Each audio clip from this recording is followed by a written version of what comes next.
Viplav TV prime time news కి స్వాగతం.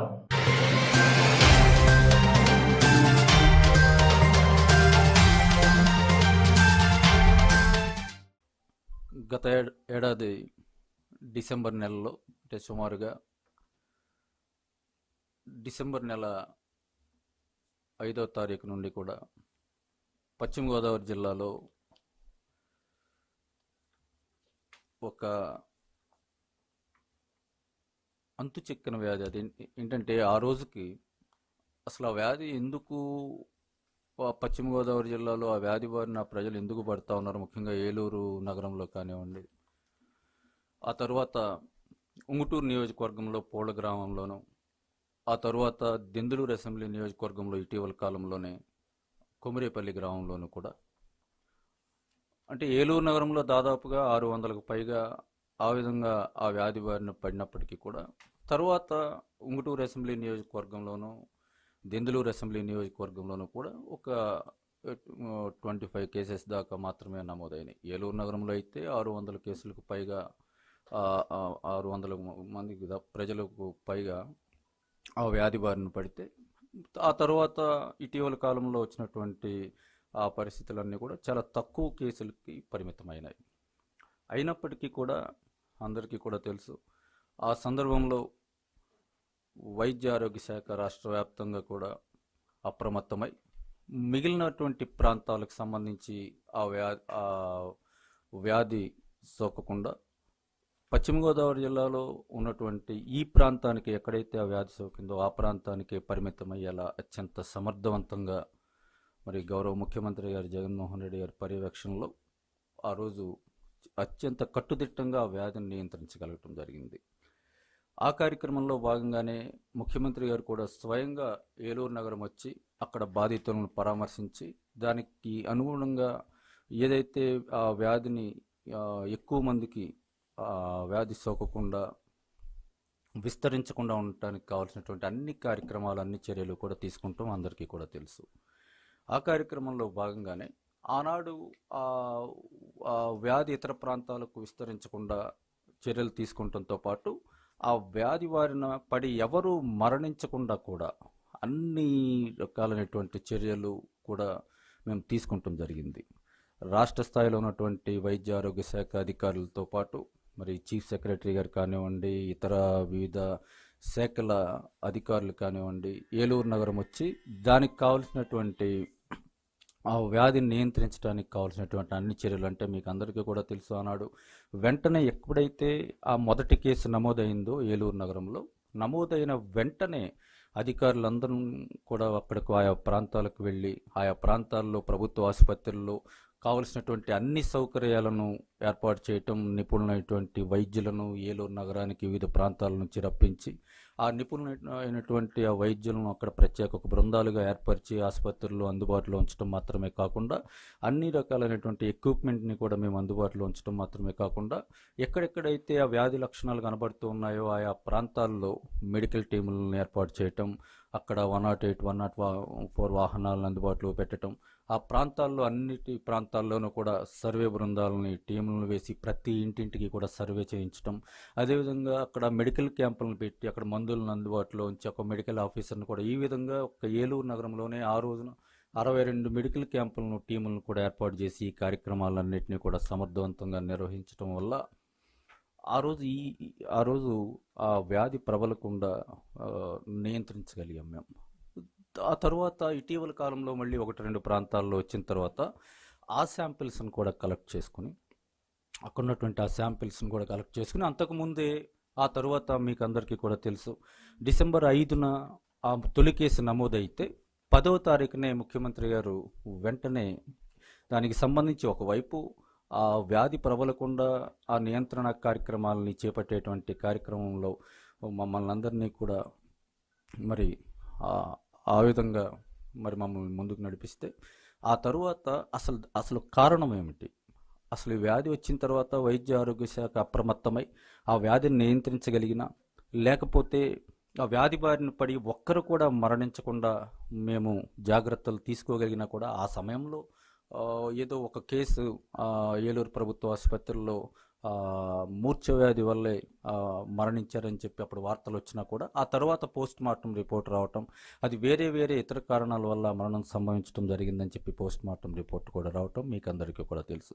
ఆ విధంగా ఒక్క కేసు కూడా మరణించినటువంటి వారి ఒక్క కేసు కూడా లేకుండా అత్యంత సమర్థవంతంగా నియంత్రించగలిగినప్పటికీ కూడా అసలు దీనికి కారణాలు ఏంటి? అసలు ఈ వ్యాధి రావటానికి పర్టికులర్గా ఏలూరు పరిసర ప్రాంతాల్లోనూ, దెందులూరులోను, ఉంగుటూరులోను ఈ వ్యాధికి సంబంధించి ఈ లక్షణాలు అక్కడ ఉన్నటువంటి ప్రజల్లో కనపడటానికి గల కారణాలు ఏంటి అనేది ఆ రోజే ప్రత్యేకంగా ఒక జీవోను విడుదల చేసి గౌరవ ముఖ్యమంత్రి గారు, ఎందుకంటే 5వ తారీఖున తొలి కేసు నమోదైతే 10వ తారీఖునే ఒక ప్రత్యేకంగా ఒక జీవో విడుదల చేయడం ద్వారా ఒక చీఫ్ సెక్రటరీ గారి ఆధ్వర్యంలో వివిధ ప్రభుత్వ శాఖల అధికారులతో పాటు మన వైద్య ఆరోగ్య శాఖ ప్రిన్సిపల్ సెక్రటరీ గారితో పాటు వివిధ ప్రభుత్వ శాఖలకు సంబంధించినటువంటి ప్రిన్సిపల్ సెక్రటరీస్, నిపుణులైనటువంటి డాక్టర్లు, సైంటిస్టులతో కలిపి దాదాపుగా 21 మందితో ఒక కమిటీని వేయటం కూడా మీకు అందరికీ కూడా తెలుసు. ఆ కమిటీని వేసిన తర్వాత ఆ కమిటీ ద్వారా అక్కడ ఉన్నటువంటి శాంపిల్స్ అన్నింటినీ కూడా సేకరించి, ఆ కమిటీ అయితే క్షేత్రస్థాయిలోకి వెళ్ళి ఆ వార్డుల్లోనూ ఆ గ్రామాల్లోనూ కూడా పర్యటించడం జరిగింది. పర్యటించి అక్కడున్నటువంటి ఆ పరిస్థితులన్నింటినీ కూడా అవగాహన చేసుకుని అక్కడున్నటువంటి శాంపిల్స్ని కూడా, ఏదైతే నీరు కానివ్వండి, వెజిటబుల్స్ కానివ్వండి, మిల్క్ కానివ్వండి, రైస్ కానివ్వండి, వాటర్ కానివ్వండి, ఇవన్నీ కూడా శాంపిల్స్ తీసి సెంట్రల్ ఇన్స్టిట్యూషన్స్కి పంపించడం జరిగింది. పంపించిన తర్వాత అక్కడ చాలా కేంద్ర అధ్యయన సంస్థలన్నీ కూడా, చాలా పెద్ద పెద్ద అధ్యయన సంస్థలు అవన్నీ కూడా, ఎంతో అనుభవం కలిగినటువంటి అధ్యయన సంస్థలు అవన్నీ కూడా, ఎన్ఐవి కానివ్వండి, ఎన్ఐఎన్ కానివ్వండి, ఎయిమ్స్ కానివ్వండి, సిసిఎంబి కానివ్వండి, ఐఐసిటి కానివ్వండి, ఇవన్నీ కూడా ప్రముఖ పరిశోధనా సంస్థలకు సంబంధించి ఆ సంస్థలకు ఆ శాంపిల్స్ని అన్నింటినీ కూడా పంపించి వాటి నివేదికలు కూడా ఇటీవల కాలంలోనే రావటం జరిగింది. ఆ నివేదికలు మళ్ళీ కమిటీ, ఏదైతే చీఫ్ సెక్రటరీ గారి ఆధ్వర్యంలో ఉన్నటువంటి కమిటీ వాటిని అధ్యయనం చేసిన తర్వాత ఆ కమిటీకి సంబంధించి ఈరోజు కమిటీ ద్వారా కమిటీ సభ్యులైనటువంటి హెల్త్ సెక్రటరీ గారు అయినటువంటి అనిల్ కుమార్ సింగ్ గారు ఈ వివరాలన్నింటినీ కూడా మీకు తెలియజేయడానికి వారి ద్వారా మీకు ఈ కార్యక్రమాన్ని ఏర్పాటు చేయడం జరిగింది. ఏదైనా పరిస్థితి అంతా కూడా అదుపులో ఉన్నప్పటికీ కూడా భవిష్యత్తులో ఇటువంటి కార్యక్రమాలు పునరావృతం కాకుండా ఉండటానికి ఏ విధమైనటువంటి చర్యలు తీసుకోవాలి, దీనికి కారణాలు ఏంటి అన్న విషయంలో మరి కేంద్ర ప్రభుత్వ అధ్యయన సంస్థల నుండి వచ్చినటువంటి ఆ రిపోర్ట్లను ఇప్పుడు ప్రిన్సిపల్ సెక్రటరీ అనిల్ కుమార్ సింగ్ గారు మీకు అందరికీ కూడా తెలియజేస్తారు.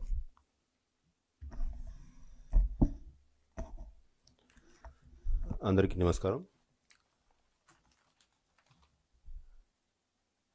గవర్నరు మంత్రివర్యులు చెప్పినట్టు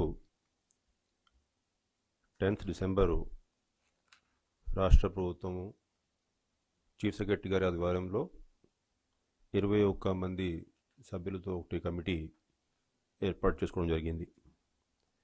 అంటే ఏ కారణాల వల్ల అప్పుడు ఈ ఏలూరు ఇన్సిడెంట్ అయితే ఉందో అవి జరిగి ఉండవచ్చు, అదేవిధంగా ఫ్యూచర్లో ఎటువంటి జరగకుండా ఉండాలంటే ఎటువంటి స్టడీసు, ఎటువంటి మెజర్సు, ఎటువంటి కేపబిలిటీసు అవసరము, దాని మీద ప్రభుత్వానికి సరైనటువంటి సలహాలు, సూచనలు ఇవ్వడానికి ఈ కమిటీ ఏర్పాటు చేసుకోవడం జరిగింది.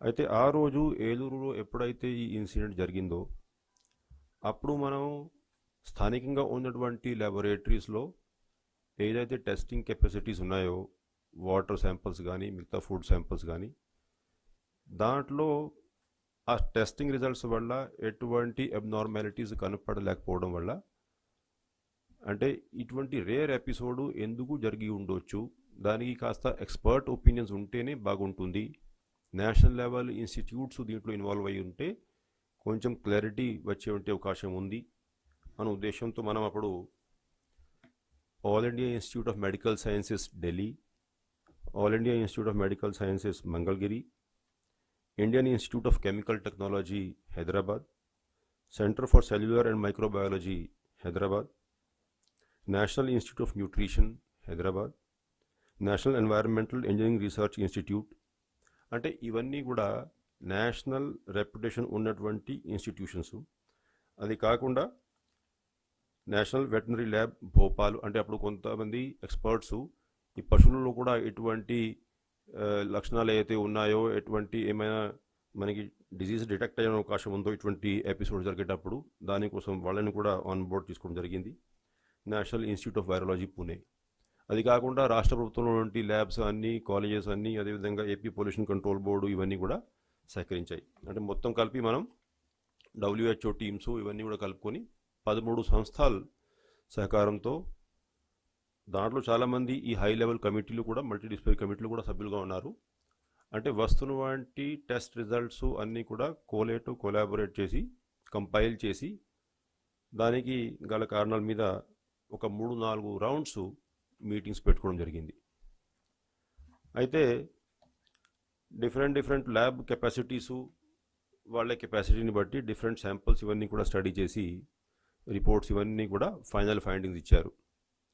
అంటే ఆ ఫైండింగ్స్ కూడా దాదాపు ఒక 20-25 డేస్ పట్టింది. అంటే ఆ ల్యాబొరేటరీకి కూడా శాంపిల్స్ అన్ని చోట పంపించి టెస్ట్ రిజల్ట్స్ ఇవన్నీ కూడా కంపైల్ చేయడానికి. అయితే ఓవరాల్గా అంటే ల్యాబ్ రిపోర్ట్స్, ల్యాబ్ వారీగా వాళ్ళు తీసుకోవాలంటే శాంపిల్స్, దాంట్లో వచ్చేటువంటి ఫైండింగ్స్ ఒక 1 minute బ్రీఫ్గా ఎక్స్ప్లెయిన్ చేసుకుంటాను.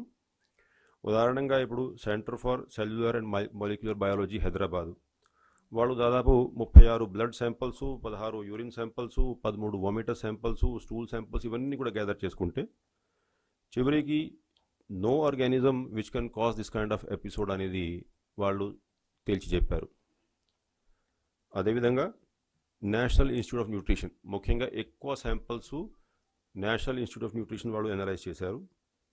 దాంట్లో వాళ్ళు 103 కేసెస్, అంటే active cases 77, recovered cases 26, control cases ఒక 9 మంది, వాళ్ళంతా కూడా బయాలజికల్ శాంపిల్స్ ఒక 109, అదేవిధంగా 36 వాటర్ శాంపిల్స్, మిగతా ఫుడ్ శాంపిల్స్ ఇవన్నీ కూడా డీటెయిల్డ్గా అనలైజ్ చేశారు. డీటెయిల్డ్గా అనలైజ్ చేశాక దాంట్లో ఒక 37 రకాల పెస్టిసైడ్ ప్రజెన్స్ కూడా ఉందా లేదా దాని మీద కూడా డీటెయిల్డ్గా అధ్యయనం చేశారు.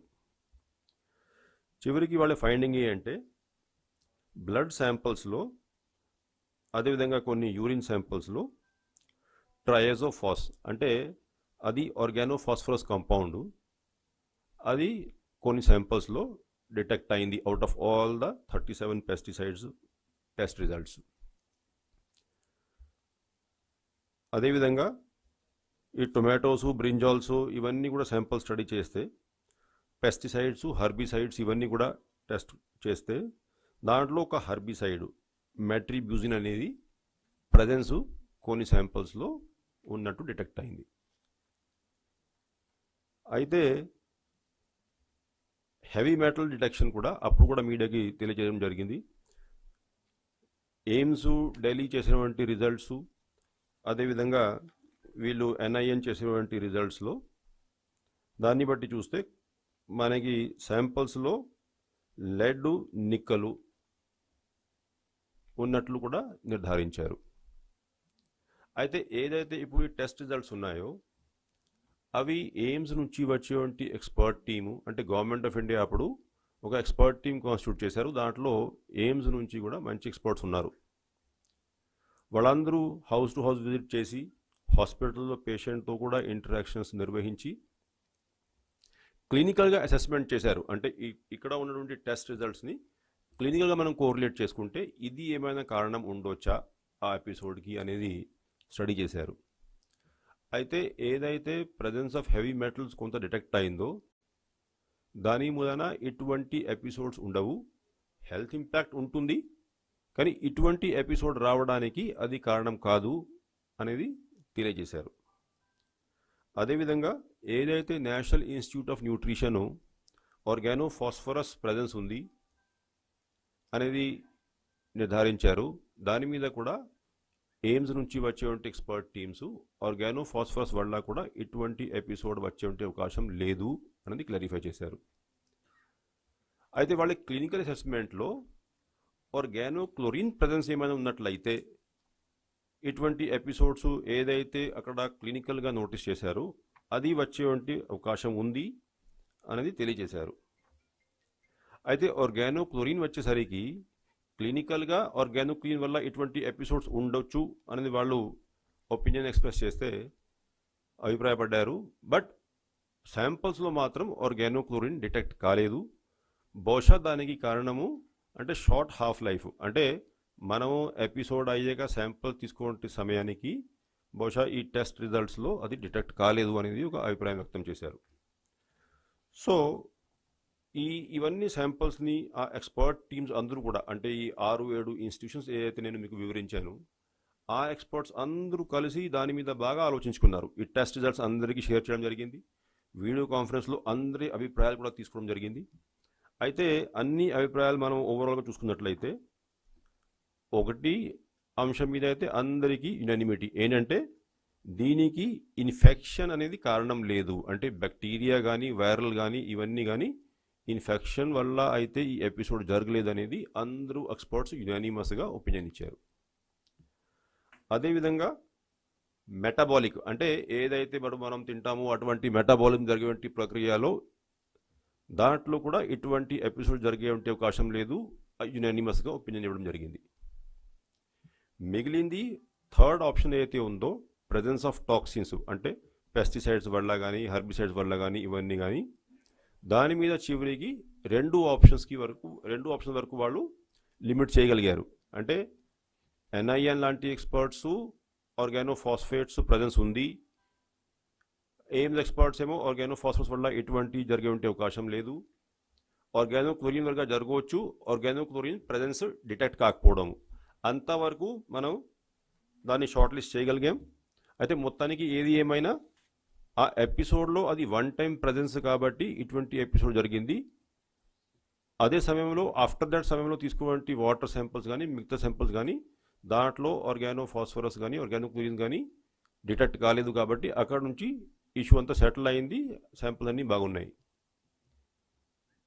మూడో అంశం అందరూ ఎక్స్పర్ట్స్ అభిప్రాయపడింది ఏంటంటే, సరే ఈ వన్ టైం ఎపిసోడ్లో ఆర్గానోఫాస్ఫరసా ఆర్గానోక్లోరినా ఈ డిబేట్ని మనం కొంచెం పక్కన పెడితే, ఒకవేళ ఈ ఏదైతే హెవీ మెటల్స్ డిటెక్ట్ అయినాయో ఈ ఎపిసోడ్కి సంబంధం లేకపోయినా కూడా లాంగ్ టర్మ్ అయితే దీనికి హెల్త్ ఇంపాక్ట్ స్టడీ చేసుకోవాల్సిన అవసరం ఉంది, అవి ఎక్కడి నుంచి వస్తున్నాయో అది కూడా డిటెక్ట్ కావాల్సిన అవసరం ఉంది అనేది కూడా అభిప్రాయం ఇచ్చారు.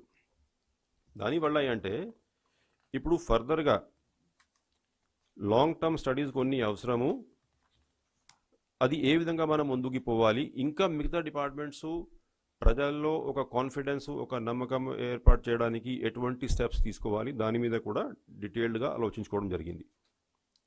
అయితే ఫస్ట్ అంశం దీంట్లో అంటే ఏదైతే AIIMS, IICT, public health foundation of India, NEERI ఈ 4 సంస్థలు ఏవైతే ఉన్నాయో వాళ్ళతో ఒక లాంగ్ టర్మ్ అండర్స్టాండింగ్ మనకి ఉండాలి for evaluation, continuous monitoring of samples of all types. అంటే ఆ ఎపిసోడ్ జరిగింది, సరే మంత్రి గారు కూడా వివరించారు, ఈ ఒక ఎపిసోడ్ క్లోజ్ అయ్యాక చిన్న చిన్న ఎపిసోడ్స్ ఇంకా 2-3 వచ్చాయి.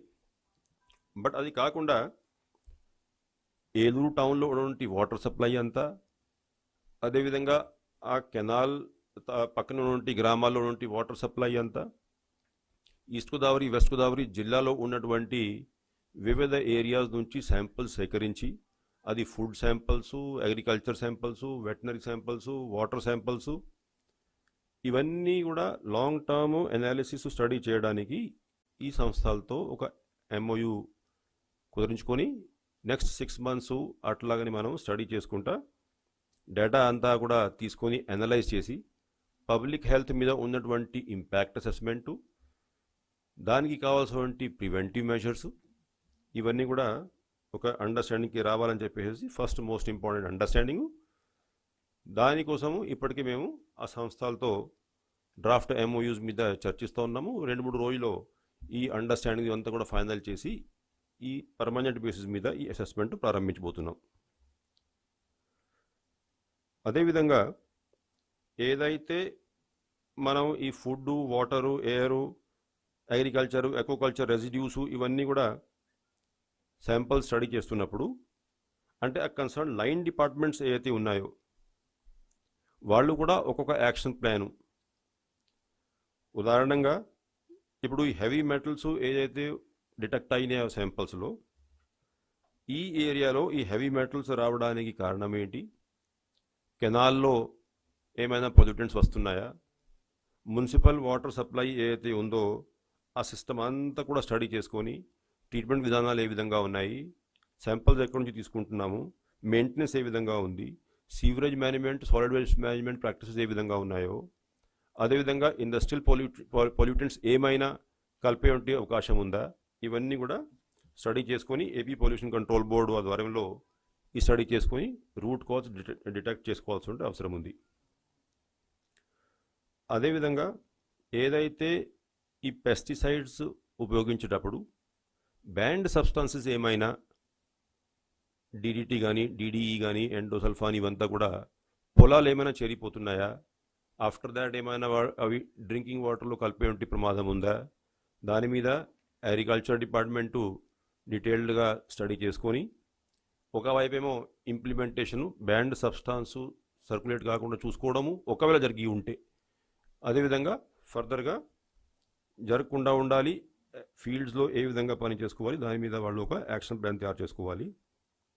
అంతేకాకుండా ఆ ప్రాంతాల్లో organic farming, nature based farming పెంచుకుంటే బాగుంటుందనేది ఎయిమ్స్ ఎక్స్పర్ట్స్, మిగతా ఎక్స్పర్ట్స్ కూడా అభిప్రాయపడ్డారు. సో దాని మీద మళ్ళీ అదేవిధంగా అగ్రికల్చర్ డిపార్ట్మెంటు ఏ విధంగా ఆర్గానిక్ ఫార్మింగ్ ఆ ప్రాంతాల్లో ఎక్కువ ప్రమోట్ చేసుకోవాలి, దాని మీద ఒక ప్రణాళిక సిద్ధం చేసుకోవాలి, ఎటువంటి అవుట్లెట్స్ ఓపెన్ చేసుకోవాలి ఆర్గానిక్ సబ్స్టాన్సెస్ కోసము, సప్లైస్ కోసము.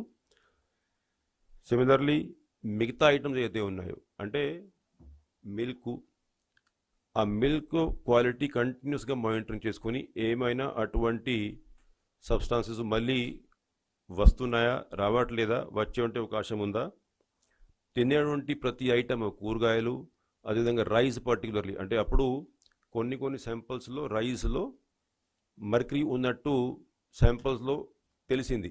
అంటే while it was not the topic for this episode, దీనికి కారణాలు ఏంటి అంటే ఆ వాటర్ ఏదైతే వాడుకుంటున్నాం మనం అగ్రికల్చర్లో అటువంటి వాటర్ శాంపిల్స్ ఇవన్నీ కూడా టెస్ట్ చేసి long term plan of action agriculture department ద్వారా తయారు చేసుకుంటే బాగుంటుందని చెప్పి ఆ ఎక్స్పర్ట్స్ అందరూ కూడా అభిప్రాయపడ్డారు. ఎక్వా ఫార్మింగ్లో కూడా అంతే, ఆ ప్రాంతంలో ఉన్నటువంటి ఎక్వా ఫార్మింగ్లో ఏదైతే కెమికల్స్ ఉపయోగిస్తూ ఉన్నారు దానికి ఆ రూట్ అంతా కూడా స్టడీ చేసుకొని ఏమైనా అక్కడ ఉపయోగించినటువంటి కెమికల్స్ డ్రింకింగ్ వాటర్లు కానీ, ఫుడ్ సిస్టమ్స్లో కానీ వచ్చేటువంటి ఛాన్సెస్ ఏమైనా ఉన్నాయా అవి కూడా ఎలిమినేట్ చేసుకోవాలి. దాంట్లో కూడా ఏ విధంగా ఈ యూసేజ్ ఆఫ్ కెమికల్స్ తగ్గించుకోవచ్చు ఆ స్టడీ కూడా ఆ కన్సర్న్ డిపార్ట్మెంట్ చేసుకోవాల్సిందిగా వాళ్ళు గైడెన్స్ ఇచ్చారు. మరి ముఖ్యంగా దీంట్లో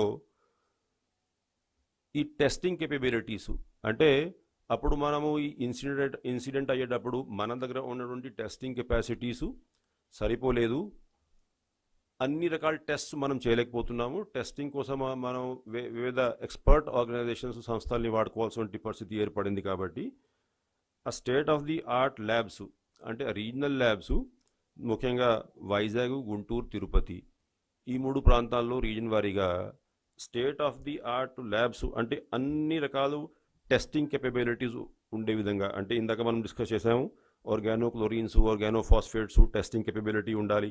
అదేవిధంగా అంటే అవన్నింటిలో అంటే వాటర్లు కానీ, ఫుడ్లు కానీ, బ్లడ్లు కానీ, సీరంలు కానీ హెవీ మెటల్ టెస్టింగ్ కెపాసిటీ లేదు ప్రస్తుతానికి. ఆ హెవీ మెటల్ అన్ని శాంపిల్స్లో టెస్ట్ అయ్యే విధంగా అది బ్లడ్ ఉండొచ్చు, వాటర్ ఉండొచ్చు, మిల్క్ ఉండొచ్చు, వెజిటేబుల్స్ ఉండొచ్చు, రైస్ ఇవన్నీ ఉండొచ్చు. దాంట్లో హెవీ మెటల్ ప్రజెన్సు, మర్కరీ ప్రజెన్సు ఇవన్నీ కూడా డిటెక్ట్ చేయడానికి ఈ రీజనల్ ల్యాబ్స్ అయితే స్టేట్ ఆఫ్ ది ఆర్ట్ ఉండాలి. అదేవిధంగా జిల్లా ల్యాబ్స్ ఏవైతే ప్రస్తుతానికి మనకు ఉన్నాయో దాన్ని కూడా కెపాసిటీ కొంచెం స్ట్రెంగ్తన్ చేసుకొని ఇన్సిడెంట్ అయ్యేటప్పుడే కాదు మామూలుగా కూడా సర్వేలెన్స్ చేసేటప్పుడు ఇప్పుడు ఏదైతే ఇందాక నేను మీకు వివరించాను అన్ని డిపార్ట్మెంట్స్లో కావాల్సినటువంటి టెస్ట్ చేసి కంటిన్యూస్ నెక్స్ట్ 6 months వరకు ఈ అనాలిసిస్, ఈ స్టడీస్ చేసుకుంటా పోవాలి. దానికి కూడా కావాల్సినటువంటి టెస్టింగ్ కెపాసిటీ కోసము రెగ్యులర్ బేసిస్ మీద ఈ కెపాసిటీ పెంచుకోవాలని చెప్పి వాళ్ళు సలహా ఇచ్చారు. దాంట్లో ఎస్టాబ్లిష్మెంట్ ఆఫ్ ల్యాబ్స్లో ఈ ఐఐసిటి వాళ్ళు టెక్నికల్ గైడెన్స్ ఇస్తారు. వాళ్ళే టెక్నికల్ గైడెన్స్ని బట్టి మనం ఈ ల్యాబ్ ఎస్టాబ్లిష్మెంట్, అప్గ్రేడేషన్ పనులు చేసుకోవాలి. అదేవిధంగా ఇరిగేషన్ డిపార్ట్మెంట్కి కూడా ఆదేశాలు జారీ చేయడం జరిగింది, కమిటీ రిపోర్ట్లో కూడా ఉంది. అంటే ఈ ఏలూరు కెనాల్ అంతా కూడా మొత్తానికి ఎక్కడ కంటామినేట్ అయ్యే లేకపోతే పాల్యూటెంట్స్ కల్పించేటువంటి అవకాశం ఉందో అది స్టడీ చేసుకొని దానికి కావాల్సినటువంటి యాక్షన్ తీసుకోవాలి. అంటే దాంట్లో వాళ్ళు కొంతమంది అప్పుడు ఎక్స్పర్ట్స్ ఈ కార్ వాషెస్, ఈ బ్యాటరీ రెసిడ్యూస్ ఇవన్నింటి వల్ల కూడా హెవీ మెటల్ వచ్చేటువంటి ప్రమాదం ఉంది. ఈ స్టడీ కూడా కంటిన్యూస్ బేసిస్ మీద చేసుకోవాలి అని డైరెక్షన్ ఇచ్చారు. అది కాకుండా అంటే ఇంకా షార్ట్ టర్మ్ అంటే వెంటనే తీసుకోవాల్సినటువంటి యాక్షన్స్ కొన్ని అప్పటికి మొదలు పెట్టారు. అంటే ఆ డ్రింకింగ్ వాటర్ సప్లై ఏదైతే ఉందో అది ఎండ్ టు ఎండ్ స్టడీ చేసేసుకొని అన్ని చోట ఆ డ్రింకింగ్ వాటర్ సప్లై సిస్టమ్ సేఫ్గా ఉందా లేదా, లేకపోతే ఎక్కడైనా లీకేజెస్ అయ్యి ఎక్కడైనా పొల్యూటెంట్స్ కలిసి వచ్చేటువంటి అవకాశం ఉందా, ఆ మున్సిపల్ వాటర్ ఏదైతే ఉందో అది ఓన్లీ సర్టన్ పారామీటర్స్, మామూలుగా అయితే మనము టీడీఎస్ ఇవన్నీ పారామీటర్స్ కొన్ని చెక్ చేస్తుంటాం డ్రింకింగ్ వాటర్లో. అది కాకుండా ఆర్గానోక్లోరిన్స్, ఫాస్ఫేట్స్, పెస్టిసైడ్ రెసిడ్యూస్ ఇవన్నీ కూడా కంటిన్యూస్గా టెస్ట్ చేసుకోవాలి. స్టాండర్డ్ లోన్ ఆర్ఓ యూనిట్స్ ఏవైతే ఉన్నాయో టౌన్లో వాడుకుంటున్నారు అటువంటివి కూడా దాంట్లో కూడా హెవీ మెటల్స్ పర్టికులర్లీ డిటెక్ట్ ఏమైనా అవుతున్నాయా లేదా, ఎందుకంటే సోర్స్ ఆఫ్ వాటర్ ఎక్కడి నుంచి వస్తుంది, ఆ హెవీ మెటల్ ప్రజెన్స్ దాంట్లో కూడా కంటిన్యూస్గా వచ్చే ఉంటే ప్రమాదం ఉందా, సాలిడ్ వేస్ట్ మేనేజ్మెంట్ పాలసీస్ ఏ విధంగా ఉన్నాయో, ఆ రైతు బజార్స్, మార్కెట్ ప్లేసెస్ మిగతా ఏదైతే ఉన్నాయో దాంట్లో ఇన్స్పెక్షన్స్ నిర్వహించి హెవీ మెటల్, పెస్టిసైడ్స్ టెస్టింగ్స్ ఆ మార్కెటింగ్ డిపార్ట్మెంట్ వాళ్ళు చేసుకోవడము. సో ఇవన్నీ కూడా కంటిన్యూస్ బేసిస్ మీద నెక్స్ట్ 6 months చేసేటువంటి అవసరం ఉంది. టైం టు టైం మళ్ళీ ఈ వస్తున్నటువంటి టెస్ట్ రిజల్ట్స్ని కూడా సేమ్ ఎక్స్పర్ట్ కమిటీ మళ్ళీ అపార్ట్ ఫ్రమ్ ఈ 4 ఇన్స్టిట్యూషన్స్ ఎక్కడైతే మనం ఎంఓయూ ఎంటర్ చేయబోతున్నాము ఫర్ ఫర్దర్ స్టడీసు, అది కాకుండా అంటే దీంట్లో దాదాపు 6-7 డిపార్ట్మెంట్స్ ఇన్వాల్వ్ అయి ఉన్నాయి. అంటే agriculture, environment, pollution control board, అదేవిధంగా municipal administration, urban development department, అంటే drinking rural development drinking water department, health department, ఇవన్నీ కూడా కోఆర్డినేట్ చేయడానికి ఏదైతే ఇప్పుడు ఈ కమిటీ రిపోర్ట్ ఇచ్చాయో ఆ రిపోర్ట్లో తీసుకోవాల్సిన యాక్షన్ పాయింట్స్ అన్నీ సక్రంగా అన్ని డిపార్ట్మెంట్స్ ఆ యాక్షన్స్ తీసుకుంటున్నారా లేదా, ఫీల్డ్ విజిట్స్కి వెళ్ళి శాంపిల్స్ ఇవన్నీ కూడా సక్రంగా గ్యాదర్ చేసుకొని అసెస్మెంట్స్ చేసుకుంటున్నారా లేదా, ఏదైతే ఇప్పుడు ఇందాక స్టెప్స్ వివరించాను ఆర్గానిక్ ఫార్మింగ్ వైపు మూవ్ కావడము, అక్వాకల్చర్లో కొంత ఫోకస్ పెట్టుకోవడము, అన్ని పెస్టిసైడ్స్ శాంపిల్స్ టెస్ట్ చేసుకోవడము, ఇవన్నింటి మీద కంటిన్యూస్గా యాక్షన్ జరుగుతూ ఉందా లేదా మానిటర్ చేయడానికి చీఫ్ సెక్రటరీ గారికి ఇన్స్ట్రక్షన్స్ జారీ చేసుకోవడం జరిగింది. చీఫ్ సెక్రటరీ గారు ప్లస్ ఈ 6 డిపార్ట్మెంట్ ప్రిన్సిపల్ సెక్రటరీస్ అంటే ఆ 7 ప్రతి నెల ఈ తీసుకోవాల్సిన చర్యల మీద ప్రోగ్రెస్ అంతా కూడా సమీక్షించే విధంగా గవర్నమెంట్ ఇప్పుడు ఆదేశాలు జారీ చేసుకోవడం జరిగింది.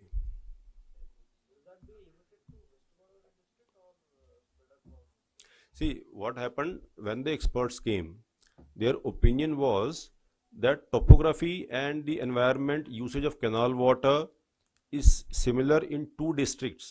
So they basically suggested that minimum first is expanding not only to Eluru, beyond Eluru the entire West Godavari district, and west and east lo aithe definitely study cheyali అనేది their suggestion. Beyond that, you see what happened, incidentally, I don't know, unfortunately, whatever, ఈ వచ్చేటువంటి episodes కూడా even after this incident also, these 2 episodes are both in West Godavari districts. So the first priority is to focus on these 2 districts because of the similarity of water and agriculture and other practices. But there is no restriction on this. And state wise, but particularly, for example, I'll tell you, ఈ heavy metal presence ఏదైతే ఉందో, particularly identification, there were studies 15-20 years back also which indicated that in several parts of India and including several parts of AP also, this presence of heavy metals is there. So when we are studying, all aspects would be studied. However, because the problem immediately appears to be in this district, so obviously the focus of sample collection etc., depending on the capacity of the labs to test, would be much higher on these 2 districts.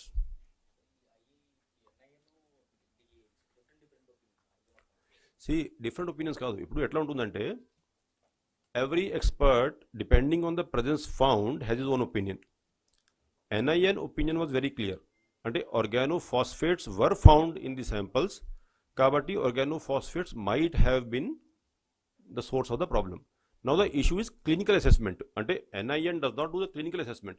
NIN does the assessment of the food samples and tells what is abnormal in the food samples. However, the clinical experts, the public health experts from the AIIMS and other bodies who studied the reports and who interacted with the patients, they clarified that this kind of episode cannot be possible basing on the presence of organophosphates.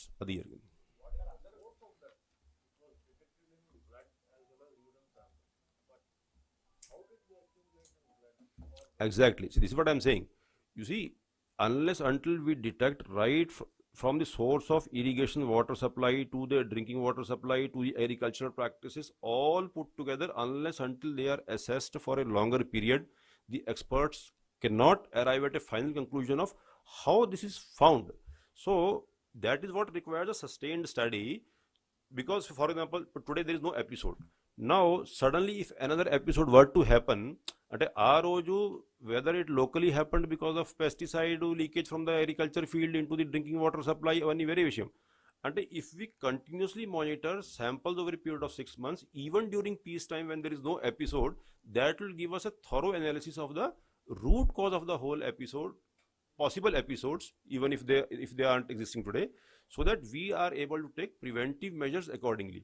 That's why this study in normal times, అంటే ఇవాళ ఉన్నటువంటి agricultural practices, water supply practices, fertilizer, pesticides, weedicides ఉపయోగించే practices ఇవాళ కూడా మనం piece టైంలో samples తీసుకుంటూ ఉంటే అంటే ఎక్కడ నుంచి వచ్చే ప్రమాదం ఉంది అనేది క్లియర్గా ఐడెంటిఫై అవుతుంది.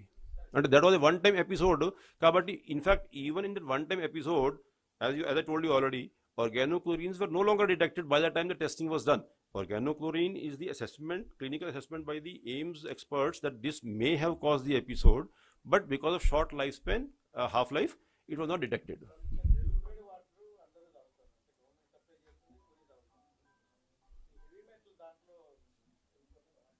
See, what I have explained is that the presence of heavy metal, that's why I have specifically mentioned, even the standalone RO units ఏదైతే ఉన్నాయో ఆ వాటర్ కూడా కంటిన్యూస్గా టెస్ట్ చేసుకోవాల్సిన అవసరం ఉంది.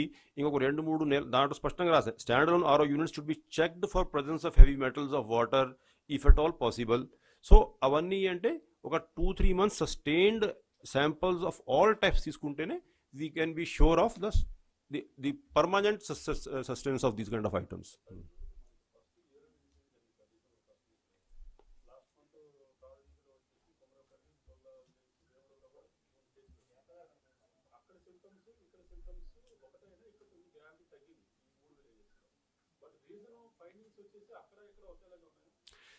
ఇక్కడ ఉన్నటువంటి శాంపిల్స్లో ఆర్గానోక్లోరిన్ కానీ ఆర్గానోఫాస్ఫేట్ కానీ డిటెక్ట్ కాలేదు. ఏదో ఇంతగా నేను వివరించాను మీకు. మళ్ళీ ఈ కొమరపల్లి విలేజ్లో ఏదైతే శాంపిల్స్ తీసుకున్నామో water samples, Bhaskar details.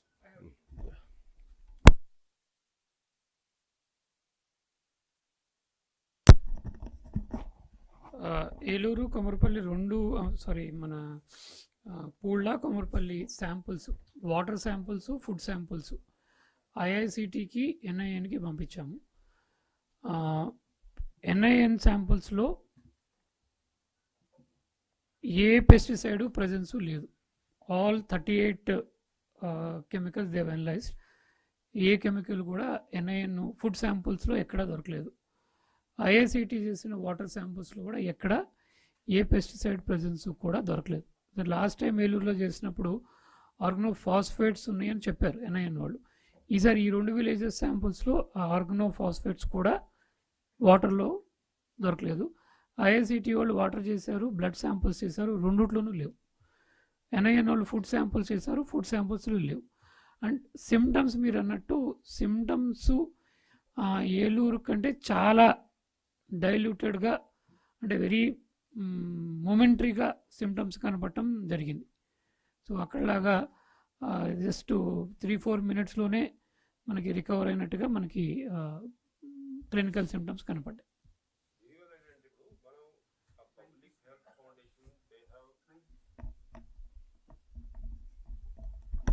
So అంటే ఆ పబ్లిక్ హెల్త్ ఫౌండేషన్ లాంటి సంస్థలు అయితే ఉంటాయో వాళ్ళు ఫీల్డ్లో పనిచేసేటువంటి సంస్థలు కాబట్టి వాళ్ళకి మల్టీ డిసిప్లినరీ టీమ్, అంటే వాళ్ళకి కూడా ఇటువంటి ఎపిసోడ్, షార్ట్ ఎపిసోడ్, ఇప్పుడు మొన్న కొమరపల్లిలో జరిగేటువంటి ఇన్సిడెంట్స్ ఏమిటి, 30 seconds to 1 minute ఉన్నటువంటి ఎపిసోడ్స్ ఇవన్నీ. ఇంత షార్ట్ ఎపిసోడు అదే ఊర్లో కొంతమందికి రావడము, మిగతా వాళ్ళకి రాకపోవడము, మళ్ళీ ఒకే ఊరికి కన్ఫైన్ అయిపోయి వేరే ఊరికి అప్పుడే రాకపోవడము, ఇవన్నీ వాళ్ళవి కూడా కొంచెం డిలెమాగా ఉంది. అంటే ఇవన్నీ ఎందుకు జరిగి ఉండొచ్చు? టెస్ట్ రిజల్ట్స్ ఏమో అన్నీ బాగానే ఉన్నాయి. దానివల్ల ఒక మల్టీ డిసిప్లినరీ టీం, అంటే అన్ని రకాల ఎక్స్పర్ట్స్ 6 సభ్యులతో ఇప్పుడు ఈ పబ్లిక్ హెల్త్ ఫౌండేషన్తో ఇప్పుడు మేము ఏదైతే ఎంఓయూ ఎంటర్ అవుతున్నామో 6 సభ్యులు కూడా మంచి డిఫరెంట్ ఫీల్డ్స్లో ఎక్స్పర్ట్స్ ఉన్నటువంటి క్యాండిడేట్స్. అంటే దీంట్లో అన్ని రంగాల్లో ఉండే ఎక్స్పర్ట్స్ అభిప్రాయం అవసరం పడుతుంది. టెస్ట్ రిజల్ట్స్ ఇప్పుడు కొన్ని సంస్థలు ఏదైతే గవర్నమెంట్ ఆఫ్ ఇండియా ఇన్స్టిట్యూషన్ ఉన్నాయో టెస్ట్ రిజల్ట్స్ కెపాసిటీ ఉంది, బాగానే ఉంది. అంటే ఆ టెస్ట్ రిజల్ట్స్లో డిటెక్ట్ కాలేదు కాబట్టి ఈ ఎపిసోడ్ రావడానికి ఫీల్డ్లో పనిచేసేటువంటి ఎక్స్పీరియన్స్డ్ స్టాఫ్, అదేవిధంగా experienced clinical staff, experienced environmental staff, అవంతా కూడా ఒక 6 మెంబర్ టీం ఏర్పాటు చేసుకున్నాం. ఆ 6 మెంబర్ టీం ఇప్పుడు స్టడీ చేసుకుంటూ ఉంటారు. సో దాట్ ఈ జరిగేటువంటి ఎపిసోడ్ ఇప్పుడు ఒక సైడ్ ఏమో మెడికల్ ట్రీట్మెంట్ ఇవ్వడము, మెడికల్ ట్రీట్మెంట్ బాగానే ఇస్తున్నాము as a department, nobody is complaining about inaction on the medical treatment. But ఈ సర్ప్రైజింగ్ ఎలిమెంట్ ఏదైతే ఉందో ఈ దానికి వస్తున్నటువంటి ఎపిసోడ్స్కి కారణాలు ఏమిటి, అది everybody has clearly clarified that it requires the sustained study. అది మనం ఒక రోజు ల్యాబ్లో కొన్ని శాంపుల్స్ పంపించి తేల్చుకోలేము. 6 months కంటిన్యూస్గా స్టడీ చేస్తే not only the source plus దీనికి లాంగ్ టర్మ్ ఇంపాక్ట్, ఇందాక నేను మీకు చెప్పాను మర్కరీ ప్రెజెన్స్ ఉన్నా లేకపోతే లెడ్ ప్రెజెన్స్ ఉన్నా దీనికి లాంగ్ టర్మ్ హెల్త్ ఇంపాక్ట్ ఏ విధంగా ఉంది, అవి నివారించడానికి ఎటువంటి చర్యలు తీసుకోవాలా, ఈ హెవీ మెటల్స్ ప్రెజెన్స్ రాకుండా ఉండడానికి ఫుడ్ ఐటమ్స్లో కానీ బ్లడ్లో కానీ, అవి long term plan of action అవసరం ఉంది. So short term as we're able to successfully contain the problem, treat the people, but long term we have to tackle the problem. దానికి కావాల్సిన స్టెప్స్ ఇప్పుడు తీసుకుంటున్నాం.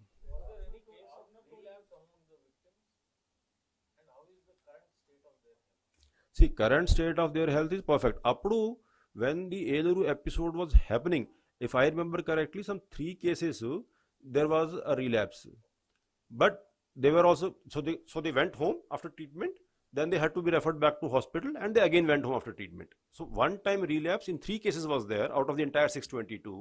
Balance were fine, and even in the the question which was puzzling all the experts who came from Government of India was that even within the same household it was impacting 1 or 2 members, it was not impacting the other members. So the presuming that they were all drinking same water and all had similar types of food habits, etc. This is the issue which was not immediately understandable to all of them. As a result, hundreds of samples were tested that time. All different sources were tested: surface water, borewell water, canal water, intlo, RO water. But all that was focused on immediate identification of the causes, which I have already described to you. But long-term impact is absolutely essential, because that time when the cases came, they came from all walks of life, and irrespective of whether they were drinking which kind of water, andari meeda impact ayindi kabatti. This requires a 100% detailed study, sustained basis మీద along with field experts from several fields. You see, day-to-day monitoring ఏం చేయట్లేదు, కానీ our health our village level ఏదైతే teams గ్రామాల్లో వెళ్తూ ఉన్నాయో, ఇప్పుడు మనం హౌస్ టు హౌస్ సర్వే చేసుకుంటా ఉన్నాము, మామూలుగానే హెల్త్ డిపార్ట్మెంట్ కింద హౌస్ టు సర్వే చేసుకుంటా ఉన్నాము. అప్పుడు మనం పోయేటప్పుడు ఏమైనా ఫర్దర్ ఇంపాక్ట్ ఉందా, లాంగ్ టర్మ్ నెగిటివ్ ఇంపాక్ట్ ఏమైనా ఉందా మానిటర్ చేసుకుంటున్నాం. బట్ అందరు ఎక్స్పర్ట్స్ అభిప్రాయం ఇదే, అంటే it's a one time episode without any long term impact on the health of people.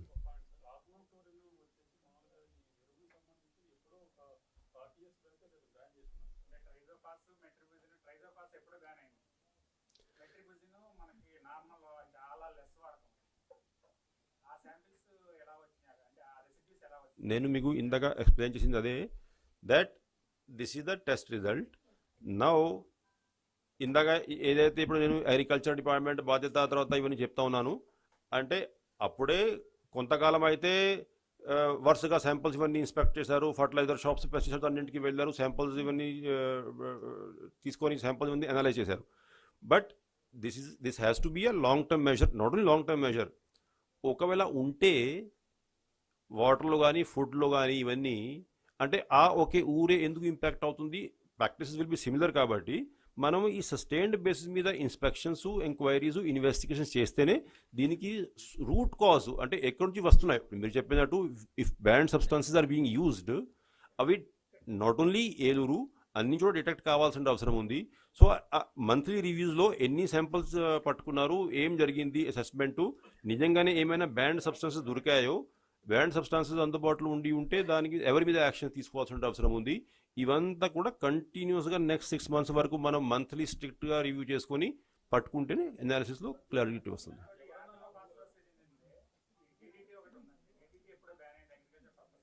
Yes,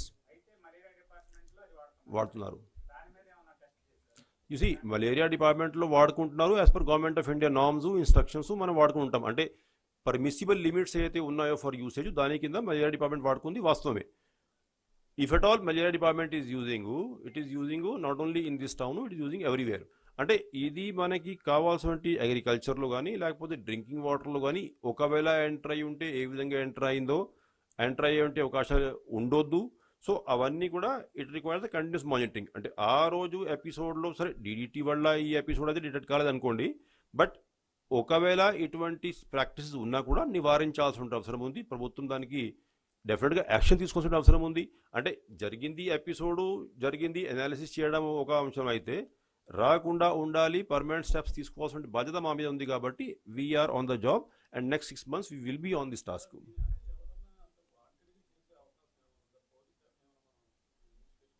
You see, as far as health department is concerned, we are basically concerned with investigation of samples, preventive measures and maintenance of good health of public.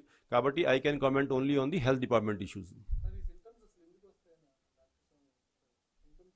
అవే చెప్పా కదా. See మీరు మళ్ళీ కథ మొదటికి తీసుకొచ్చారు.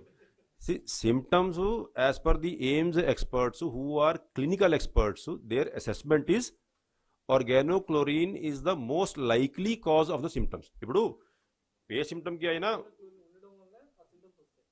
ఆర్గానోక్లోరిన్ ఉంటే డెఫినెట్గా వస్తాయి. There can be several other reasons. His assessment was organochlorine, but unfortunately ఏమైంది, organochlorine was never found in the tests. So his personal experience and assessment says organochlorine is a possible source. But since ఒకవేళ మన శాంపుల్లో కూడా organochlorine దొరికి ఉంటే it would have been confirmed. Organochlorine శాంపుల్లో ఉంది, experts చెప్తున్నారు, సరిపోయింది. బట్ అట్లా జరగలేదు. Organochlorine was not found in the samples. That's why it led to some difference of opinion in the experts. But apatke episode అయిపోయింది, and so we are moving to the long term measures. అంటే ఇది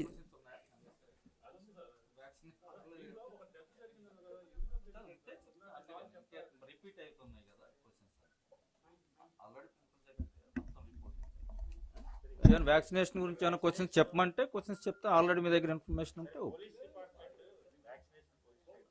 అదే చెప్తాను. 2 minutes vaccination questions చెప్పేసి.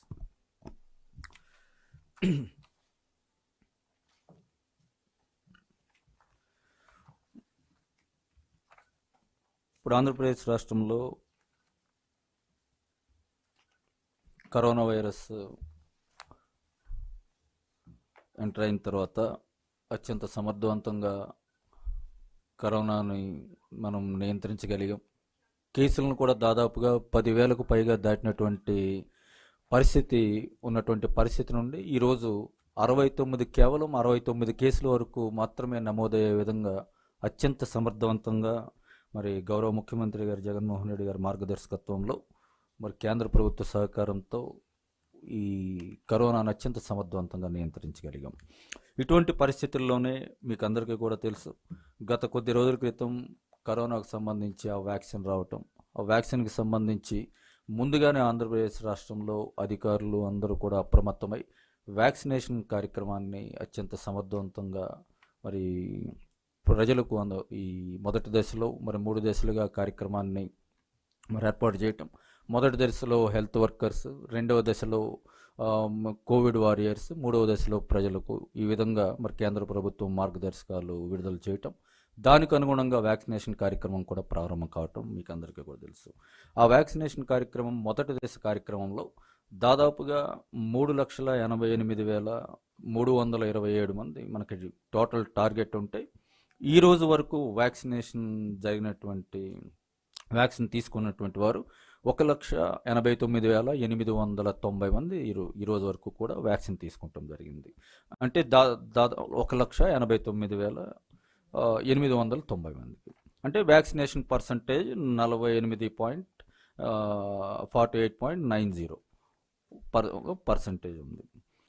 ఈ విధంగా మొదటి దశలో వ్యాక్సినేషన్ కార్యక్రమం జరుగుతూ ఉంది.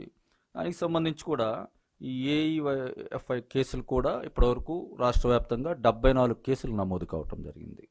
ఆ 74 కేసులను కూడా ఇప్పటివరకు దాదాపుగా ప్రభుత్వం ప్రత్యేకమైనటువంటి శ్రద్ధ తీసుకుని వారందరికీ కూడా యాడ్వర్స్ ఈవెంట్స్ ఉన్నటువంటి ప్రతి కేసుని కూడా ప్రత్యేకంగా అక్కడ వైద్య సేవలు అందించడం ద్వారా వారి పైన ప్రత్యేకమైనటువంటి దృష్టి పెట్టడం ద్వారా వారందరికీ కూడా తిరిగి వారందరి పరిస్థితి కూడా స్టేబుల్గానే ఉంది. కాకపోతే ఒంగోలుకు సంబంధించి ఒక డెంటల్ డాక్టర్, అంటే ఏజ్ కూడా 25 years లోపే ఉంటే ఆ డెంటల్ డాక్టర్కి సంబంధించినటువంటి డాక్టర్ ధనలక్ష్మి అని డెంటల్ సర్జన్ జీజేహెచ్ ఒంగోలులో చేస్తున్నారు.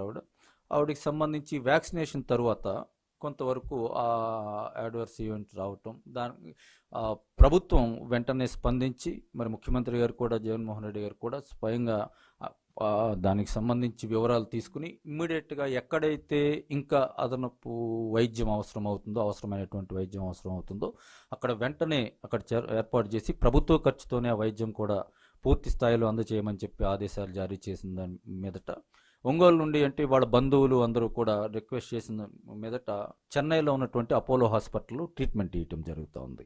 కొంతవరకు మాకు నిన్నటి వరకు వచ్చినటువంటి రిపోర్ట్స్లో కొంత క్రిటికల్గా ఉంది అని, ఎందుకంటే అదర్ ఇష్యూస్ కూడా హెల్త్ ప్రాబ్లమ్స్ కూడా ఉన్నాయని చెప్పి వాళ్ళ కుటుంబ సభ్యులు చెప్పిన తర్వాత అవన్నీ కూడా ఏ రోజుకు ఆ రోజు నివేదికలు ప్రభుత్వం కూడా తీసుకుంటాం జరుగుతూ ఉంది. ప్రస్తుతానికి నిన్నటి వరకు వెంటిలేటర్ మీద ఉన్నటువంటి ఆ పేషెంట్ పరిస్థితి కొంత స్టేబుల్గా ఉన్నట్టుగా నిన్న సాయంత్రం నుంచి ఈరోజు ఉదయం కూడా మేము అపోలో హాస్పిటల్ వాళ్ళకి సంబంధించి ఆ వైద్యులతో మాట్లాడటం జరిగింది. ప్రత్యేకంగా ఒక వైద్య అధికారిని కూడా అక్కడ పెట్టడం జరిగింది. అక్కడ కొంతవరకు స్టేబుల్గా ఉన్నట్టుగా తెలిసింది. ఏదైనా వ్యాక్సినేషన్ తర్వాత వచ్చినటువంటి ఆవిడ హెల్త్ కండిషన్ ఆ విధంగా ఉండటం అనేది జరిగింది కాబట్టి పూర్తి బాధ్యత ప్రభుత్వమే తీసుకుని వైద్యం కూడా పూర్తి స్థాయిలో అందించడం జరుగుతూ ఉంది. అదేవిధంగా ఇటీవల కాలంలో ఒక ఆశా వర్కర్ కూడా వ్యాక్సినేషన్ తర్వాత చనిపోయిన తర్వాత వెంటనే మరి మమ్మల్ని ముఖ్యమంత్రి గారు ఆదేశించిన మీదట అక్కడికి వెళ్ళి ఆ కుటుంబాన్ని పరామర్శించి 50 లక్షల రూపాయలు సహాయం ప్రకటించడం, ఈరోజే ఆ చెక్ కూడా ఇవ్వటం జరుగుతూ ఉంది. ఈరోజే ఆ ఫార్మాలిటీస్ అన్ని పూర్తి చేసుకుని ఈరోజే చెక్ కూడా ఇవ్వటం జరుగుతుంది. ఈ విధంగా మొదటి దశ వ్యాక్సినేషన్కి సంబంధించి వైద్య ఆరోగ్య శాఖ ఆధ్వర్యంలో అత్యంత సమర్థవంతంగా వ్యాక్సినేషన్ కార్యక్రమం అమలు జరుగుతూ ఉంది. ఈ దశలోనే రెండవ దశ వ్యాక్సినేషన్ కార్యక్రమం కూడా ఈ 3వ తారీఖున ప్రారంభం కావటం అందరికీ కూడా తెలుసు. ఈ రెండవ దశలో పంచాయతీరాజ్, మున్సిపల్ శాఖ, రెవెన్యూ శాఖ, ఫ్రంట్ లైన్ వర్కర్స్ అంటే శానిటేషన్ సిబ్బంది వీరందరికీ కూడా రెండవ దశ వ్యాక్సినేషన్ మొదలు కావటం జరుగుతూ ఉంది. ఇప్పటికే కోవిన్ యాప్ ద్వారా 5,90,000 మంది రిజిస్టర్ చేయించుకోవటం జరిగింది ఈ రెండవ దశ వ్యాక్సినేషన్కి సంబంధించి. సెషన్ సైట్స్ కూడా అంతకుముందే 800 వరకు ఇప్పుడు మేము సెషన్ సైట్ కూడా వర్క్ చేయటం జరుగుతూ ఉంది అక్కడ. అంటే మొత్తం మీద 2,102 సెషన్ సైట్స్ మేము ప్రిపేర్ చేసి ఉంచినా కూడా అవసరమైన మేరకు ఇప్పుడు 800 వరకు సెషన్ సైట్స్ని మేము ఉపయోగిస్తూ ఉన్నాము. కొత్తగా సెషన్ సైట్స్ ఏర్పాటు 1,079 వరకు కూడా కొత్తగా సెషన్ సైట్స్ ఏర్పాటు చేసేటువంటి ప్రక్రియలో మరి వైద్య ఆరోగ్య శాఖ అధికారులు ఉన్నారు. ఈ విధంగా కొత్తగా రెండవ దశలో మొదలయ్యేటటువంటి వ్యాక్సినేషన్కి సంబంధించి సెషన్ సైట్స్ని కూడా 3,181 సెషన్ సైట్స్ని దాదాపుగా సిద్ధం చేయడానికి మేము ప్రిపేర్ చేస్తూ ఉన్నాము. కాబట్టి ఈ కార్యక్రమానికి సంబంధించి మరొకసారి ప్రజలందరికీ కూడా విజ్ఞప్తి చేస్తూ ఉన్నాము. ప్రజలను కూడా, ఎందుకంటే ఒకవైపు ఎన్నికల నిర్వహణ కార్యక్రమం, మరొక వైపు వ్యాక్సినేషన్ ప్రోగ్రాం కూడా రెండు వైపులా మరి నిర్వహించాల్సినటువంటి పరిస్థితి ఇప్పుడు ప్రభుత్వానికి వచ్చింది. కాబట్టి ఈ దశలో ప్రజలను కూడా ఈ కార్యక్రమానికి సంబంధించి పూర్తిగా సహకరిస్తూ అన్ని జాగ్రత్తలు కూడా తీసుకుంటూ, ఎందుకంటే వ్యాక్సినేషన్ కార్యక్రమానికి సంబంధించి వైద్యులు, నిపుణులు, కేంద్ర ప్రభుత్వ మార్గదర్శకాల ద్వారా కూడా తెలియజేస్తూ ఉన్నాము. ఏదైనా అదర్ ఇష్యూస్ హెల్త్ పరంగా ఏదన్నా ఉంటే వ్యాక్సినేషన్ తీసుకునేటువంటి సమయంలో కొంత నిపుణుల సలహా తీసుకుని ఆ వ్యాక్సిన్ తీసుకునేటువంటి అవసరం ఉంటుంది. కాబట్టి ఆ విధంగా కూడా ప్రజలందరినీ కూడా మరి జాగ్రత్తలు తీసుకోవాల్సిందిగా కోరుతూ, ఒకవేళ యాడ్వర్స్ ఇన్సిడెంట్స్ ఏదన్నా ఈవెంట్స్ వచ్చినా కూడా ప్రభుత్వం అప్రమత్తంగా వైద్య నిపుణులు కానివ్వండి, ఎందుకంటే జిల్లాల వారీగా ప్రతి ఆసుపత్రిలోనూ కూడా దాదాపుగా 10 బెడ్స్తో మేము స్పెషల్ వార్డ్స్ని కూడా ప్రత్యేకంగా ఈ వ్యాక్సినేషన్కి సంబంధించే యాడ్వర్స్ ఈవెంట్స్ ఏదైనా ఉంటే దానికి సంబంధించి కూడా ప్రభుత్వం వైపు నుంచి అన్ని జాగ్రత్త చర్యలు తీసుకున్నా కూడా వైద్యులను, డాక్టర్లను, ప్రత్యేకమైనటువంటి బృందాలను, మెడిసిన్స్ను కూడా అందుబాటులో ఉంచినప్పటికీ కూడా ఆ విధమైనటువంటి చర్యలు పునరావృతం కాకుండా మళ్ళీ ప్రజలకి ఆ విధంగా అటువంటి పరిస్థితి రాకుండా ఉండే విధంగా ప్రజలను కూడా అప్రమత్తంగా ఉండు ఈ వ్యాక్సినేషన్ కార్యక్రమంలో పాల్గొనవలసిందిగా. అంటే వ్యాక్సినేషన్ వరకు ఇతర ఏదైనా సివియర్ డిసీజెస్ ఏదైనా ఉంటే, హార్ట్ ప్రాబ్లం కానీ, కిడ్నీ వ్యాధులు కానీ, లేకపోతే ఇతరత్ర ఏదైనా డిసీజెస్ అంటే కొంత వైద్యులు సలహా మేరకు, నిపుణుల సలహా మేరకు ఆ వ్యాక్సిన్ తీసుకోవాల్సినటువంటి అవసరాన్ని కూడా ప్రజలకు గుర్తు చేస్తూ, మరి ప్రభుత్వం పరంగా పూర్తిగా అన్ని చర్యలు 2వ దశ వ్యాక్సినేషన్ కూడా తీసుకుంటూ జరిగింది అన్ని కార్యక్రమాలు.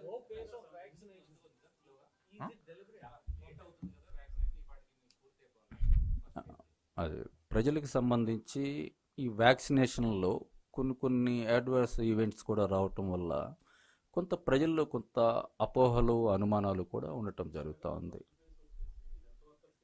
ఇస్తున్నాము అది డాక్టర్స్లోనే నేను చెప్పేది ప్రజలంటే నా అభిప్రాయం. డాక్టర్స్లోనూ హెల్త్ వర్కర్స్లోనూ కూడా కొంతవరకు ఈ అనుమానాలు ఉండటం జరిగింది. అవన్నీ కూడా వ్యాక్సినేషన్ ప్రభుత్వం అమలు చేసినటువంటి తీరు వల్ల కానీ కొంత వారిలో ఆ నమ్మకం కలుగజేస్తూ మేము ముందుకు వెళ్ళటం జరుగుతూ ఉంది. మొదటి దశలో కొంతవరకు కూడా ఇంకా స్లోగా ఉన్నా కూడా మేము ఈ దశకు వచ్చేటప్పటికి దాదాపుగా 49% వరకు మేము రీచ్ అవ్వటం జరిగింది. మీకందరికీ కూడా తెలియంది కాదు, కొంతవరకు పూర్తిగా మేము ఫోకస్ చేయలేకపోవడానికి కొంత ఎన్నికల నిర్వహణ ఒకవైపు, మరొక వైపు వ్యాక్సినేషన్కి సంబంధించి కూడా ఎందుకంటే ప్రజల ఆరోగ్యానికి సంబంధించినటువంటి అంశం కాబట్టి ఈ వ్యాక్సినేషన్ ప్రోగ్రాం మీద 2 వైపులా బాధ్యత తీసుకుంటూ సాధ్యమైనంతగా సమర్థవంతంగా ప్రజలెవ్వరికీ కూడా ఎక్కడ కూడా ఎటువంటి వ్యాక్సినేషన్ సందర్భంగా ఇబ్బంది లేకుండానే మేము ముందుకు వెళ్ళటం జరుగుతూ ఉంది. ఇంకా రాలేదు. పోస్ట్ మార్టం రిపోర్టు ఇంకా రావాల్సి ఉంది. పోస్ట్ మార్టం రిపోర్ట్ అయితే ఇంకా రాలేదు. అందుకనే కదా మేమేమి అది వ్యాక్సినేషన్ వల్లే జరగలేదనేది కూడా మనమేమి చెప్పలేము. వ్యాక్సినేషన్ ఎవరు నేనా అది కాదు, అది ప్రిలిమినరీగా వాళ్ళు చెప్పిన ఇంకా అయితే పోస్ట్ మార్టం రిపోర్ట్ అయితే ఇంకా రాలేదు. మిడిల్ రిపోర్ట్ అయితే వచ్చింది కానీ నేను తెలుసుకుంటాను. ఒకటి మా వరకు మాకున్న ఇన్ఫర్మేషన్ అయితే ఎక్కడ కూడా ఫైనల్గా పోస్ట్ మార్టం రిపోర్ట్ అయితే మా వరకు రాలేదు ఇంకా. అది వ్యాక్సినేషన్కి సంబంధించినటువంటి అడ్వర్స్ ఈవెంట్స్ వల్ల వచ్చినటువంటి మరణమా, లేకపోతే అంతకుముందు ఏదన్నా ఉన్నటువంటి హెల్త్ ఇష్యూస్ వల్ల ఉండటం వల్ల వ్యాక్సినేషన్ వల్ల అది ఏదన్నా సరైన విషయం అనేది మేము పూర్తిగా ఇంకా నిర్ధారణ అయితే ఇంకా చేయలేదు హెల్త్ డిపార్ట్మెంట్. అంతకు ముందు వరకు హెల్త్ ప్రాబ్లమ్స్ పెద్దగా లేవనే మా దృష్టికి కూడా, అదే మేము కూడా అనేది, అంతకు ముందు వరకు ఆ అమ్మాయికి హెల్త్ ఇష్యూస్ అయితే ఏమీ ఉన్నట్టుగా మా దృష్టికి అయితే రాలేదు. పూర్తి స్థాయిలో అంటే post mortem report, preliminary report ఏదైనా ఇచ్చి ఉండొచ్చు కానీ పూర్తి స్థాయి నివేదిక అయితే మా వైద్య ఆరోగ్య శాఖ వరకు ఇంకా పూర్తి స్థాయి నివేదిక అయితే రాలేదు. వచ్చిన తర్వాత కానీ మేమైతే వచ్చిన తర్వాత దాని గురించి పూర్తి స్థాయిలో అవునా, అది ఇంకా మా దృష్టికి రాలేదు. అది సెకండ్ ఫేజ్ సంబంధించి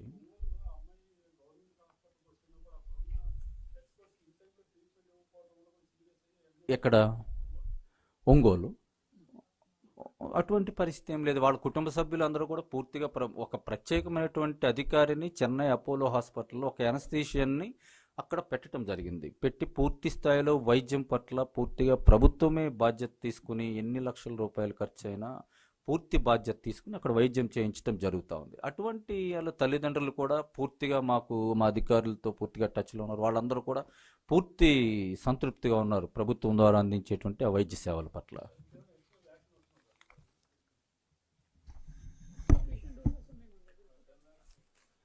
ఇప్పుడు మన దగ్గర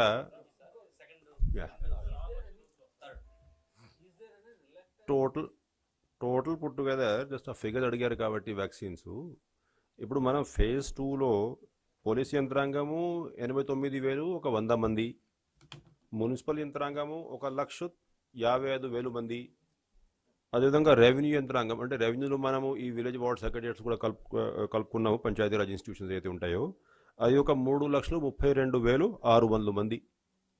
అంటే ఎంతమందిని మనము యాప్లో రిజిస్టర్ చేసుకున్నాం. ఇప్పుడు వరకు మనకి అలాట్ అయ్యేంటి vaccine 31,290 doses. 16,31,290 doses. So vaccine ప్రస్తుతానికి అన్ని చోట సరిపోతూ ఉంది. 16 లక్షలు అంటే ఇప్పుడు మనం చేసింది 1,90,000 కదా. సో ఇప్పుడు మనం ఏం చేస్తాము అంటే వచ్చేటట్టు బోత్ డోసెస్ కోసం కలిపి వ్యాక్సిన్ వస్తుంది కాబట్టి అది కేటాయించి కొంతమంది రిజర్వ్లో పెట్టుకుంటాము. బ్యాలెన్స్ అన్నీ మనం జిల్లా కలెక్టర్స్కి అలోకేట్ చేసుకుంటాం. అయితే ఇందాక ఇప్పుడు మీకు మంత్రి గారు వివరించారు చూడండి, 2,102 ఏదైతే సెషన్ సైట్స్ ఉన్నాయో అవి health facilities session sites. Health department, government health డిపార్ట్మెంట్లో ఉండే session sites plus private health ఫెసిలిటీలో ఉండే సెషన్ సైట్స్ అంతా కలుపుకొని 2,102 సైట్స్ అది ఫస్ట్ నుంచి మనం ఆపరేట్ చేసుకుంటా ఉన్నాం. అయితే ఇప్పుడు మనం సెకండ్ ఫేజ్కి వెళ్తూ ఉన్నాం కాబట్టి పంచాయతీరాజు బిల్డింగ్స్లో 633, మున్సిపల్ ఆఫీసులో 203, రెవెన్యూ ఆఫీసులో 243, అంటే మొత్తం కలిపి 1,079 కొత్త సైట్స్ ఐడెంటిఫై చేయడం జరిగింది. అంటే ఇప్పుడు షెడ్యూల్ని బట్టి కలెక్టర్స్ ఆ 2,100 సైట్స్, ఈ 1000 సైట్స్, అంటే మొత్తం కలిపి దాదాపు 3,200 వరకు సైట్స్ ఉంటాయో ఆ సైట్స్ ప్లాన్ చేసుకొని రేపటి నుంచి వ్యాక్సినేషన్ కార్యక్రమం ప్రారంభించబోతున్నారు. మనము ఏదైతే అంతకుముందు మన ఎక్స్పీరియన్స్ ఉందో లాస్ట్ కొన్ని రోజులు అన్ని సెషన్ సైట్స్ బ్రహ్మాండంగా ప్లాన్ చేసుకుంటే మనము దాదాపు 25,000 మందిని మనం వ్యాక్సినేషన్ చేసేటువంటి అవకాశం ఉంది. సో టెక్నికల్గా అయితే ఇప్పుడు మనము మొత్తం 3,000 సెషన్ సైట్స్లో 100 రోజులకి నిజంగా చేయగలిగితే 3 లక్షల మందిని ఒకే రోజు చేసేయచ్చు. కానీ అన్ని సెషన్ సైట్స్ మనం ఒకే రోజు ఆపరేట్ చేయలేము. ప్లస్ మనం 100 మంది స్లాట్ చేస్తే 100 మంది సెంటర్స్కి రారు. దానివల్ల అంటే పాత ఎక్స్పీరియన్స్ని బట్టి మనం ప్లాన్ చేయగలము. అయితే ఇప్పుడు మనం ఏం ప్లాన్ చేస్తున్నాము, ఫస్ట్ ఈ సెకండ్ ఫేజ్లో ఉన్నటువంటి వర్కర్స్కి ఏమో ఫస్ట్ డోసు, మళ్ళీ 16వ తేదీ నుంచి ఆ ఫస్ట్ హెల్త్ వర్కర్స్ ఏవైతే చేశారో వాళ్ళకి సెకండ్ డోస్ సమయం కూడా మధ్యలో వస్తుంది. ఆ సెంటర్స్ మళ్ళీ ఆ సెకండ్ డోస్ కోసం కేటాయించుకుంటా పోవాలి. సో అట్లాగా మనం చేసుకుంటా పోతే అవంతా 2 డోసెస్ ఒకవేళ ఇదే పేస్కి మనం స్టిక్ అయితే పర్ఫార్మెన్సు మనం దాదాపు April first week, April second week అట్లాగా మనం ఈ సెకండ్ డోస్ కూడా ఇచ్చే ఉండే అవకాశం ఉంటుంది. ఆ షెడ్యూల్ అంతా ఇప్పుడు మనం కలెక్టర్స్కి ఆదేశాలు జారీ చేశాం. ఈ వ్యాక్సిన్ అవైలబిలిటీని బట్టి, ఈ సెషన్ సైట్స్ని బట్టి రోజువారీగా ప్లాన్ చేసుకొని వచ్చి ఒక 2-3 రోజుల్లో చీఫ్ సెక్రటరీ గారి ఆధ్వర్యంలో ఒక వీడియో కాన్ఫరెన్స్ నిర్వహించి ఎగ్జాక్ట్ డేట్ వైజ్ జిల్లా వారీగా షెడ్యూల్ ఫైనల్ చేయాలని చెప్పి వాళ్ళకి ఆదేశాలు ఇచ్చాం. బహుశా శుక్రవారం కల్లా ప్లాన్ అవుతుంది.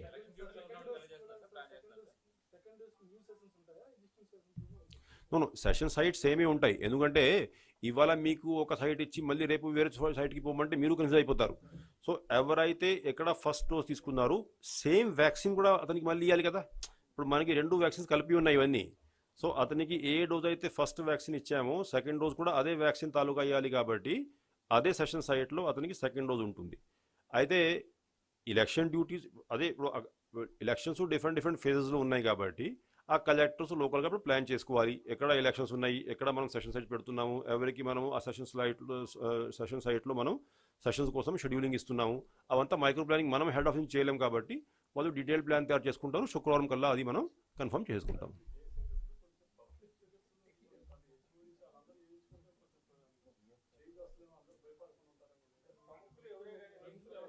ప్రముఖులు అంటే మా దగ్గర ఉన్నటువంటి డిఎంఈ అదేవిధంగా వైస్ ఛాన్సలరు ఇద్దరు చేసుకున్నారు ఫస్ట్ డే.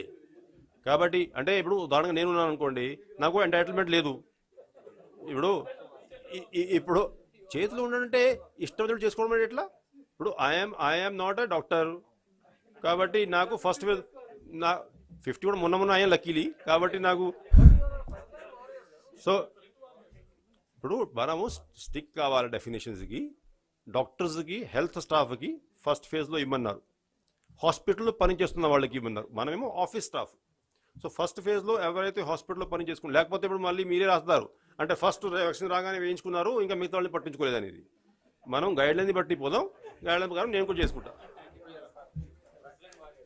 ఇన్క్లాబ్ టీవీ వీడియోలు మీకు నచ్చినట్లయితే లైక్ చేయండి, షేర్ చేయండి, కామెంట్ చేయడం మర్చిపోకండి. సబ్స్క్రైబ్ చేయని వాళ్ళు వెంటనే సబ్స్క్రైబ్ చేసుకోండి. మా వీడియోలు మీరు వెంటనే చూడాలనుకుంటే కింద ఉన్న గంట సింబల్ని గట్టిగా కొట్టండి.